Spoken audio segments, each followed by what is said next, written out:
तीन रूप है। बच्चों को जन्म देती है तो ब्रह्मा का काम करती है, बच्चों का पालन करती है तो विष्णु का काम करती है, और बच्चों को संस्कार देती है तब वो शिव का काम करती है। इसलिए वो स्त्री होती है, इसलिए उसको स्त्री कहते हैं। ये नारी घर की संपदा है। जिनके घर में 25 लोग हों, बहुएं ना हो, तो घर उजड़ा सा लगता है। झाड़ू कहीं पड़ा होता है, बिलना कहीं पड़ा होता है, तवा कहीं पड़ा होता है, इसलिए तो उसको गृहिणी कहा गया है। और जब ये घर में होती है तो बड़ा सिस्टम होता है, सब हिफाजत से, सब सिस्टम से होता है। ये 8 दिन के लिए पियर चली जाए, जब आके देखेगी तो माथा ठोकती है। कभी कभी तो मन में कहती है कि उल्लुओं की सरकार आ गई है घर में, कितना सब जमा करके गई थी और सब ऐसे ही बिखरा पड़ा। तो गृहिणी है, वो सब संभालती। बेटियों के ऊपर खूब लाड़ लड़ाओ, लाड़। ये तुम बड़े बड़भागी हैं, भाग्यशाली हैं कि तुम्हारे घर में बेटी हुई है। मैंने ग्रंथों में पढ़ा है, सत्य है, गंगा में जौ बोने से, पुण्य करने से बेटी होती है। अब आपको पता है कि नहीं, बेटी का कन्यादान करने के बाद गंगा में जौ बोए जाते हैं। जो लोग ज्यादा सुखी जीता है, कहते नहीं है कि गंगा में जौ बो के आया, ऐसा बताते हैं कि लाखों लाखों यज्ञ करने का पुण्य खाते में उसी समय पहुंच जाता है, ये समय माता पिता एक कन्या का कन्यादान करते हैं। गंगा में वो माता पिता जौ बोते हैं, गंगा माई को प्रार्थना करते हैं, हे मां।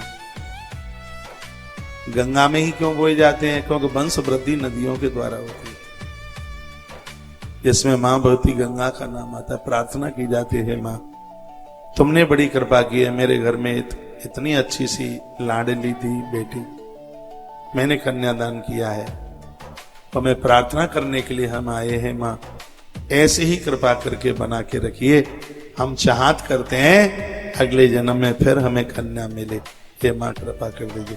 अब इस पर ज्यादा मैं ज्यादा विस्तार नहीं कर रहा हूं, नहीं तो फिर ये आपके भेजे में हाल ही बैठ जाएगा कि गंगा में जौ बोने से फिर अगले जन्म में बेटियां ही होती हैं, तो बहुत तो जौ ही बोना बंद कर दें।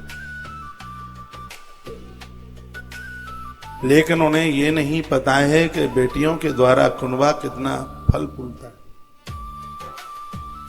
आपके घर में पुत्र का भी जन्म है तो ये किन्हीं बेटियों की ही कृपा। आप चैन से जी रहे हैं, घर में समृद्धि है, ये कन्याओं की ही कृपा, ये बेटियों की कृपा।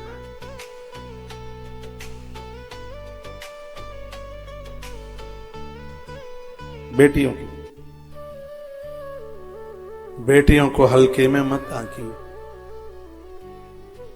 मैं बेटियां, जिस समय वो विदाई लेती है, जिस समय वो अपने घर को छोड़ के जाती है, उसकी आंख में आंसू होते हैं, वो रोती है। वो क्यों रोती है मालूम है? आपका लाड उसकी आंखों के सामने घूमता है, आपका दुलार। पापा जब घर में आते थे तो सबसे पहले मेरा ही नाम लेते, मम्मी को बुलाते नाम मेरा लेते।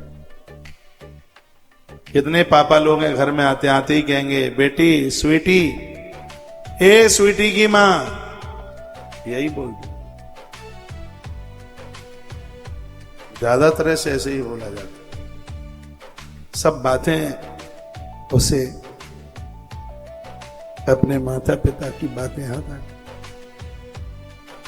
भैया लड़ लेता है उससे,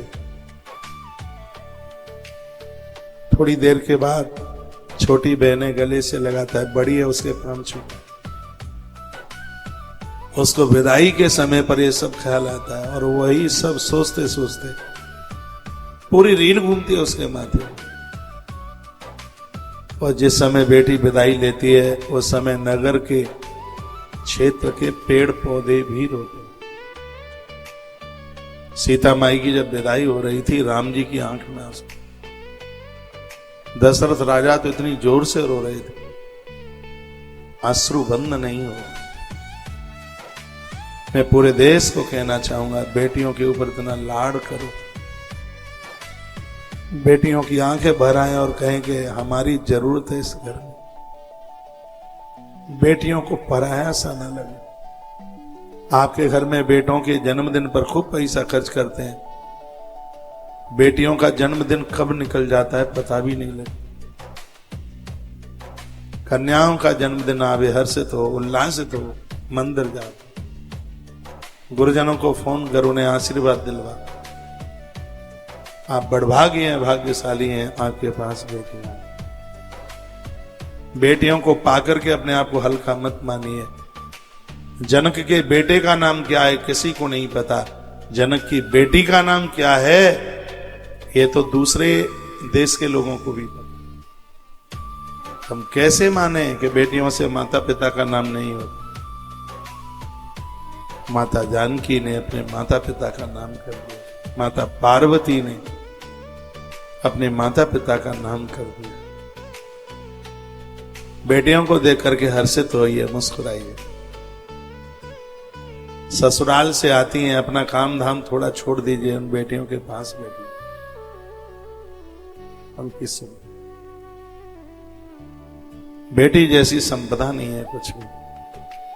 ये तो भारत तो हरा भरा ही नारी से है, इसलिए इस देश को भारत माता के नाम से बोलते हैं। कोई भी विश्व में ऐसा देश नहीं है